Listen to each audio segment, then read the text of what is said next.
नमस्कार दोस्तों, आज की इस वीडियो में बात करने वाले हम गोभी में जो है वो एकदम से पौधा जो है वो गल जाता है, यानी कि डंपिंग ऑफ की प्रॉब्लम आती है या फिर जड़ गलन की समस्या आती है।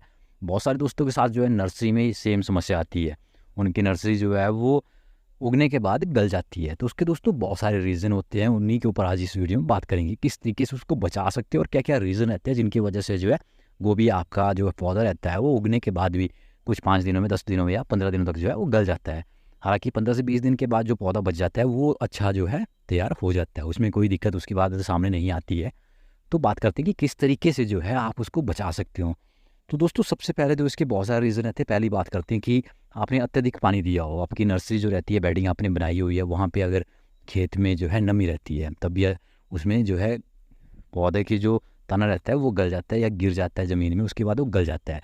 उसकी वजह से जो भी है आपके गोभी में जो है जड़ गलन की समस्या सामने आती है। दूसरा उसमें फंगस, यानी आपने ज़मीन को या बीज को जो है ट्रीटमेंट नहीं किया है। वैसे तो आजकल जो हाइब्रिड बीज आते हैं वो पहले से ही ट्रीट हुए होते हैं फंगिसाइड और इंसेक्टिसाइड्स के लिए, इंसेक्ट्स के लिए।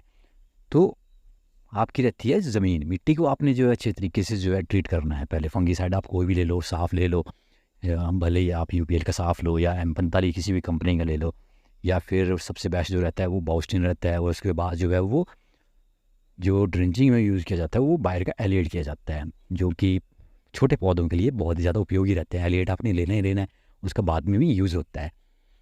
तो बाउस्टिन सबसे बेस्ट है ज़मीन ट्रीटमेंट के लिए। आपने जितना बेड बनाया हुआ है वहाँ पे पूरे में जो है अच्छे तरीके से जो मिट्टी रहती है उसको अच्छे तरीके से जो है ट्रीट करना है। उसमें आप चाहे उसमें पानी के माध्यम से दीजिए या डायरेक्ट पाउडर जो है वो मिट्टी में मिला दीजिए। उसके बाद ज़मीन को अच्छे तरीके से जो ऊपर नीचे करके अच्छे से जो है बेडिंग जब बनाते हो तो उसमें मिट्टी पूरी की पूरी जो है ट्रीट हुई होनी चाहिए, जिससे कि जो है उसमें फंगस पूरा का पूरा ख़त्म हो जाता है, जिसकी वजह से जो आपकी जड़ गलन की समस्याएं जो है वो दूर हो जाती हैं।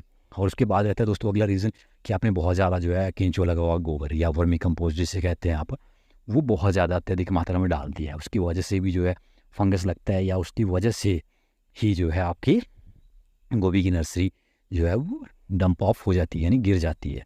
तो ध्यान रखें कि ज़रूरी नहीं है बहुत ही अत्यधिक मात्रा में डालें, या उसको थोड़ा सा डालें। उसके बाद जो है उसका सेम तरीके से मिट्टी में मिला लें और उसका जो है अच्छे से जो है फंगीसाइड से किसी भी फंगीसाइड से जो है उसका ट्रीट कर लें।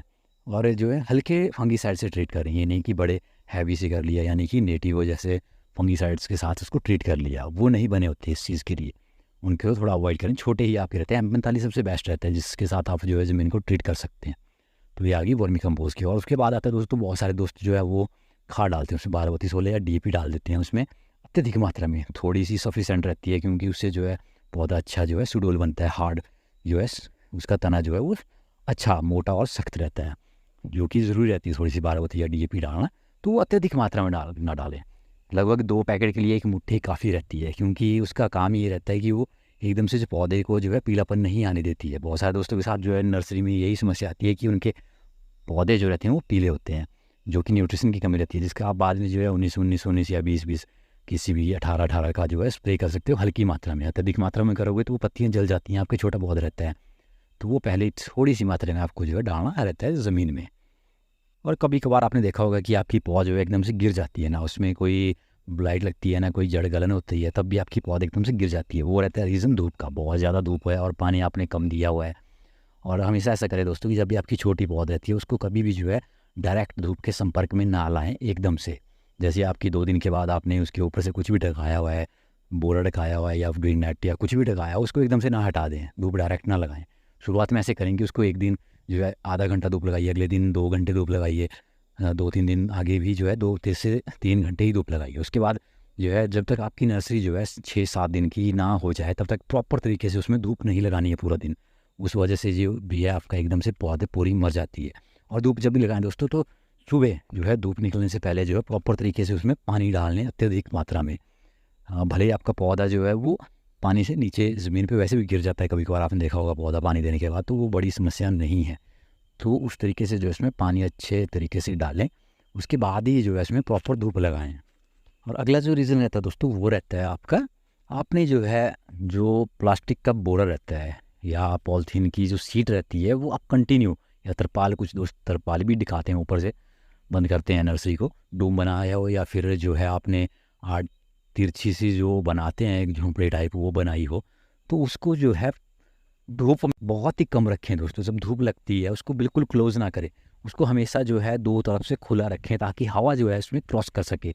अगर आप उसको पूरा का पूरा क्लोज़ कर देते हो, उसमें बहुत ज़्यादा जो है हीट बनती है। वैसे पॉलीथीन या तिरपाल जो रहता है वो हीट बनाने के लिए जो यूज़ किया जाता है। तो उसका इस्तेमाल जो ज़्यादातर टेम्परेचर जो है आपका 15-18 डिग्री से नीचे ही रहता है, तो उसका इस्तेमाल किया जाता है। गर्मियों में उसका इस्तेमाल नामात्र ही किया जाता है, या बारिश के लिए ख़ास तौर पे उसका इस्तेमाल किया जाता है। जब बारिश होती है तब उसको ढकाने के लिए उसको यूज़ किया जाता है, क्योंकि बारिश एकदम से होगी तो गल जाती है।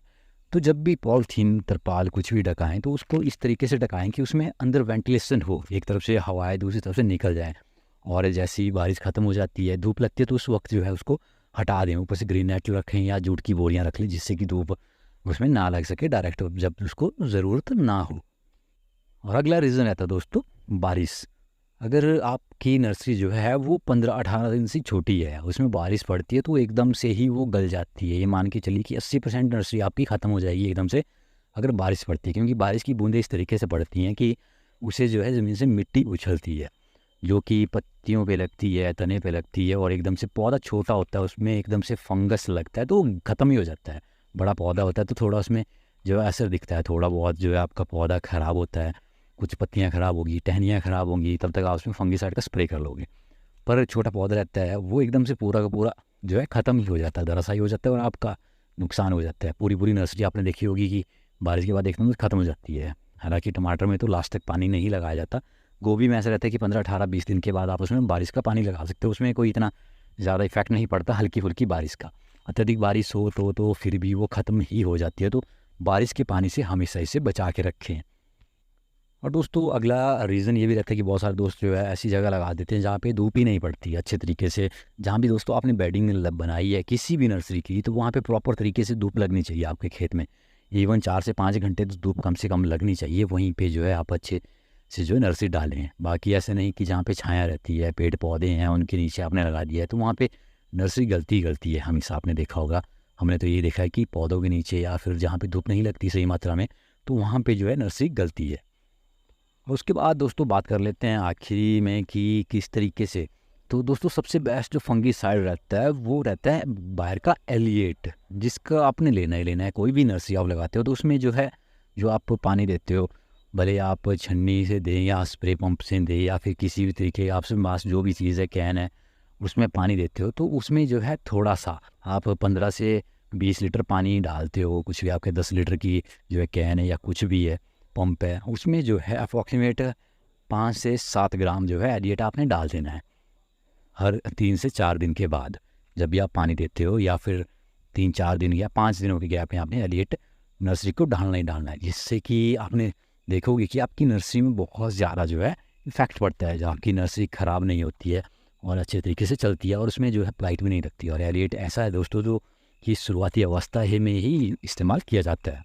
उसको आप ड्रिंच भी कर सकते हो, जिससे आप जो है जड़ों का ट्रीटमेंट भी कर सकते हो। जब आप नर्सरी प्लांटेशन के लिए ले जाते हो तो आप जड़ें भी धो सकते हो उसके। और खेत में लगाने के बाद पहला छिड़काव जो है बाउस्टीन का रहता है या फिर जो आपका रहता है एलिएट का रहता है, जो कि बेस्ट रहता है जड़ गलन के लिए। सिर्फ जो आता है डंपिंग ऑफ प्रॉब्लम के लिए एलिएट ही आता है, सिर्फ एक।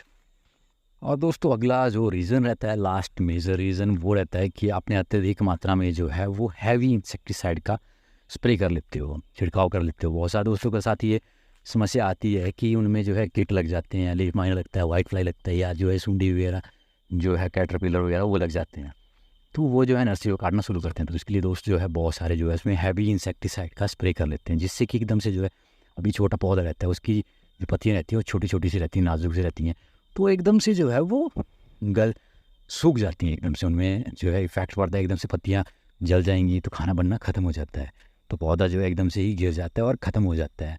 तो हमेशा जो है अपने रस्टोल, हिंडोल जो आपके पाउडर फॉर्म में आते हैं, या छोटे थायोमेथॉक्सिन वगैरह, अमीडा वगैरह का इस्तेमाल आप कर सकते हो।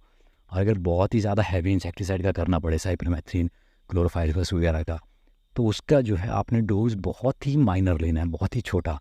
इवन आपने जो है हिंडोल वगैरह ही इस्तेमाल करना है, रस्टोल वगैरह जो कि क्लोरोफाइरिफस ही आता है आपका, उसको आपने चारों तरफ से फेंक देना है।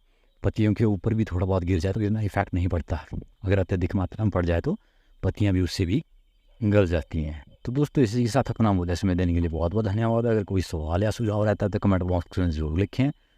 बहुत जल्द मिलते हैं और भी नए अपडेट्स के साथ।